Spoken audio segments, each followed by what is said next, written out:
Hi everyone, how's everyone doing today? I just want to say thank you for watching, and today I wanted to talk about some simple life lessons which I collectively refer to as how not to be a racist.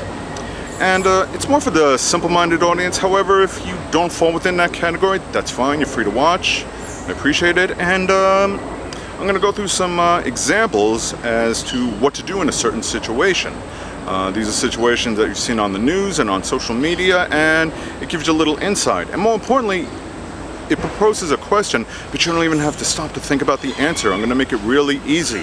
I'm going to explain the situation and give you the right answer. And more importantly, I'm going to give you an alternative solution that you might find better off. So it's up to you, but I hope you take away something from this. You ready? Here goes. Okay, you're walking through a park and you come across a family of color having a little barbecue and enjoying themselves. What do? Well, you do not call the police, okay? You think they're breaking the rules? Well, that may or be open to debate, but the simple fact remains is, assuming they even are, it's not a police emergency. It's not something that cops have time for. They've got more important business to deal with. The last thing they need to do is waste time on your hatred, on your bigotry, on your ignorance. So, parks have different rules. Some allow barbecuing, some don't, or some allow it in certain areas. But regardless, if you know the rules and you think they're breaking it, here's the thing. You don't work for, unless you're a parks ranger, it's none of your business, period. They're not throwing litter around, they're not spraying graffiti or urinating in the park or doing something that's really disruptive. It's just a family of color enjoying themselves, having a good time. The solution, just keep going, don't do anything. Just tend to your own affairs. Or here's a better solution. You could wave hello, be kind to them, say hey, good morning or good afternoon, depending on the time of the day. What lovely weather we have. They'll probably be kind back. Some of them might even offer you some food as a generous gift. You never know. Either way, just either be kind or keep walking. Okay. Was that difficult for some of you? It's okay if it was. Like I said, the purpose is to learn, okay? I don't, say this in any condescending way. I'm trying to be respectful and give you some ideas on how to behave in such situations to get the best possible outcome, okay? So, ready for example number 2? You're going to a public pool and you see a mother bringing her child to that pool. You don't stop her and ask her if she's a resident or if she has the pass or anything like that. Why? Because that's not your job. It's none of your business. She's a woman enjoying some quality time with her child. Why would you want to get in the way with that? I haven't been to a pool in the longest time, but the times I did when I was younger, usually when you went through the main entrance, it was either like if you were a resident, you got in for free, or a non-resident, you had to pay a small fee, or it was just a flat fee in general. The bottom line is, that's their job. They're checking in on the people coming and going. They're monitoring the rules. That's not your job. And you certainly don't call the police for that either. You be respectful. You say, hey, you probably hold the gate open if there is one for her. You show a little courtesy to her and her child. You set an example that people can be kind, and kindness begets kindness. Why do you want to set an example where you're treating her differently because of the color of their skin? Oh, you think because she's not a person of color you would have reacted the same way? I'm not so sure about that. But bottom line is, don't worry about what she's doing. Just go in there, enjoy the pool, and have a good time. Be kind. Okay? Example number 3. You're at college, and when you go into the library, you see a student asleep in the corner. A student of color, by the way. Once again, I feel like I gotta keep saying this, but you don't call the police. That is not a police emergency, okay? If anything, chances are she's probably asleep just taking a cat nap. Here's something you could do. You could just not do anything, just go about your business, whether you're studying or looking for a particular book. Or here's an even better suggestion. You could go up to her and carefully wake her up in a respectful way and just say, are you okay? Maybe she's sick. Maybe, there's something wrong with her. Or maybe she's just fatigued. She might turn around and say, I just wasn't feeling well, I need to put my head down, or been studying a while, I'm a little exhausted, and I need some rest. Hey, we've all been in that situation before. You treat the person with respect. Tend to your own affairs, or just ask if she's okay. You know.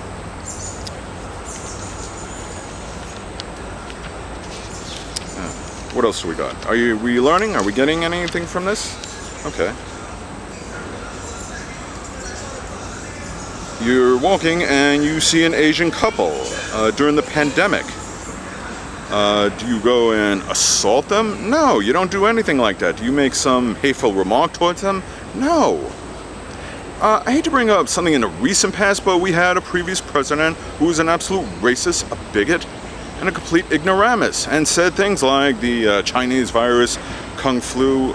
Regardless that COVID originated from China, that doesn't give you a free pass to be mean to Asian people, okay? Chances are that's some person who's born and raised in America and had nothing to do with COVID, that they too suffer from the pandemic. You think that somehow makes it okay to assault them? That that's going to solve any problems? No, that's not. If anything, it's going to land you into trouble, or chances are just, antagonize more hatred. Don't be the fool that's going to carry on the bigot. Be the smart one that's going to put an end to the bigot. Say, I'm going to disregard, stupid talk from a stupid man, and set a better example. I'm going to be the kind person. I'm going to be the smart one. I feel like a lot of these samples are really very easy, but some people just still don't get it. But, okay, that's what we're here to do. We're here to educate. Here's one. You go into like a Starbucks or a restaurant and you see an Asian person or a person of color there. You don't stop and ask them, did you pay for that coffee? Did you pay for that meal? Once again, you don't work for that restaurant. Even if you did, chances are they probably already paid for it and it's no big deal. Let's say by some chance somebody actually did sneak away with a free cup of coffee from Starbucks. Starbucks makes a good amount of money, so I don't think they're going to be too bent out of shape over that. I'm not saying that justifies stealing, but you're making that assumption, and that's a pretty broad assumption. Chances are it's something benign, like they just paid for their coffee or their meal and they just want to relax and enjoy it amongst themselves. Mind your own business. Again, kindness. You could just walk by them and say, hey, how you doing? This and that, How's the coffee? How's the food? Or just mind your own business if you don't want to take it to that, point. If you think it's a little too much. Why is it we all feel like we have to be like the law enforcement or the rule enforcement around here? You don't. That's not your job. Unless, mind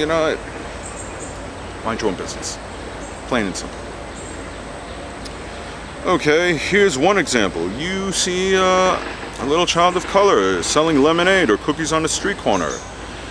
Do you ask her or her mother, who would most likely be there, if they have a permit?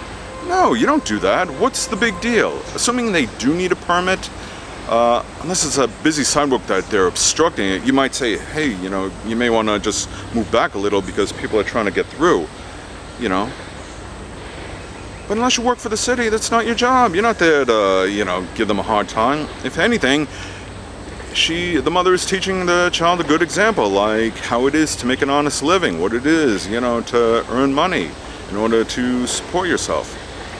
Why would you want to deprive a child of that lesson and teach another lesson that there are some people out there that just choose to hate for no good reason other than the fact that they are ignorant, they got nothing better to do?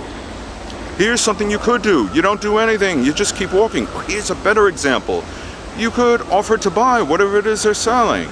I've done that in the past where I see little kids, and I see of all ethnicities. Sometimes I see, in my hometown, I saw a couple of white girls selling lemonade. I turned my car around and I said, I would like a glass, please. I was in a neighborhood that was predominantly Jewish, and there were a couple of Jewish kids selling cookies. I politely went over to them and said, I'd like a few cookies, please. The color of the ethnicity shouldn't make a difference. The difference is that you want to set a better example of being kind and helping them learn, helping them make money. We were that age once. We had an allowance. We did little jobs on the side, from paper routes to stuff like that. Again, mind your own business and treat people with kindness. Are you starting to see a pattern here where, the best thing to do is not intervene, not throw your 2 cents in where it doesn't belong, but to treat people with respect. All people of all walks of life. regardless of the color of their skin, regardless of what you think their religion might be, regardless of who they are. You treat people with respect. Something on a different note, that also happened in our history, where we had, unfortunately, the incident in Charlottesville, where white supremacists were marching, saying, blood and soil, and Jews will not replace us. And that's an interesting statement. They feel they're going to be replaced by Jews. I did a little Googling just to be sure, and it turns out the Jewish population in the United States is about 1.8%. It may vary given the year, but it was approximately 1.8%, which, you do the math, that's roughly 4.2 million people. Is that a lot of people? Yeah. But when you compare it on the population on a whole, which in 22 is 332,400,000. Actually, it's 332,403,650 in 2022. Maybe other statistics might vary a little bit, but that's a considerably higher number. So how they feel they're going to be replaced by Jewish people is beyond me. Maybe I'm missing something. Maybe a white supremacist has to put something in a comment explaining this, because I don't get it. And in past jobs, I've worked for Jews. I've worked for Israelis. They were kind people, and I did a job for them. Well, if they're out to replace me, why would they hire me?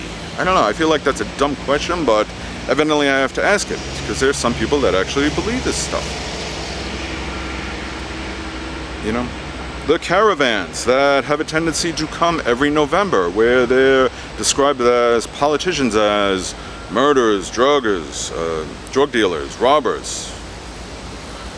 Here's the thing, caravans have been crossing the border for quite some time now. So for some reason they seem to become way more active, usually around November during election times.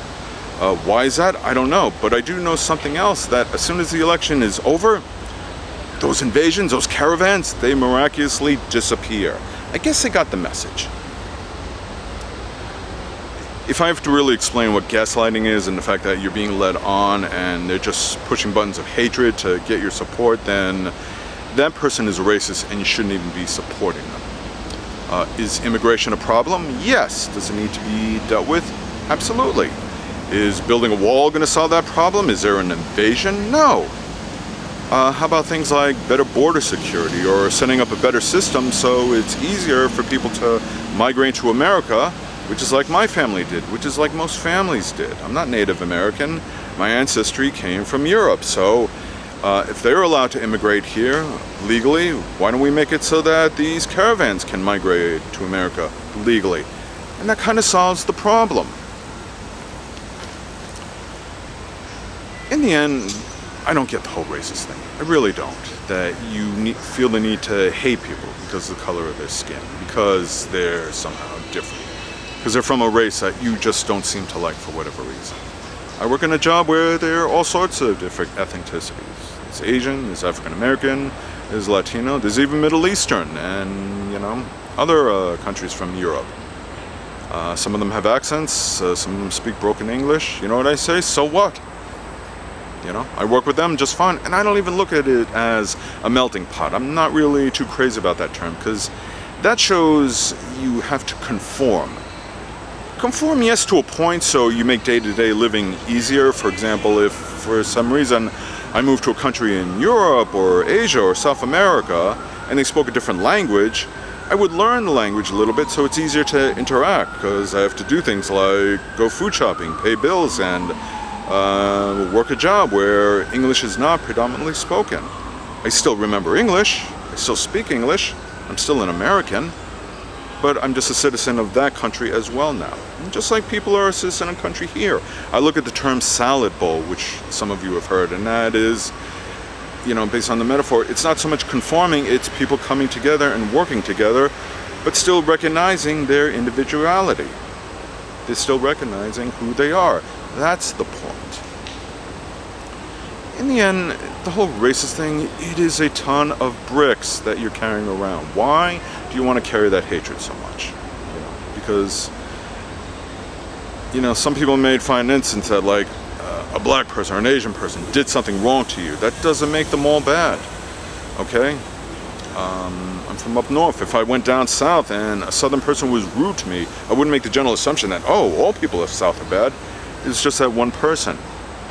You know, I judge people on their character, not on their ethnicity. I judge them on their behavior, on who they are as an individual, not part of a collective group as a whole. You start doing that, you start treating people with respect across the board. If you stop intervening with people that you think are doing something wrong, which more than likely 99.9% of the times they're not, they're just doing their everyday thing, you're gonna be much better off. Believe me, I'm telling you. I realize a video like this to someone who is like, you know, hardcore racist probably isn't gonna make a difference. Probably they're just gonna laugh. They're probably not even gonna watch the whole video. But, you know, holding on to that racism, that doesn't make you strong, that doesn't make you a man. It's certainly not patriotic or constitutional. It's not American. It just makes you a person of hate. You know, it makes you a lowlife, okay? And I'm not saying that to be condescending. I'm saying that to point out is, in the end, you have a choice. You can either choose to hate or you can choose to be kind. You can choose to be mean to people or you can choose to love. Love is always going to cure hatred in just about every and all situations. So make that choice. It may not happen overnight, may not happen right away, but if you start making little efforts to make that difference, in the end, you can start to see the error of your ways. The dogs are getting a little restless, so I just want to say I hope you understand, and thank you for watching.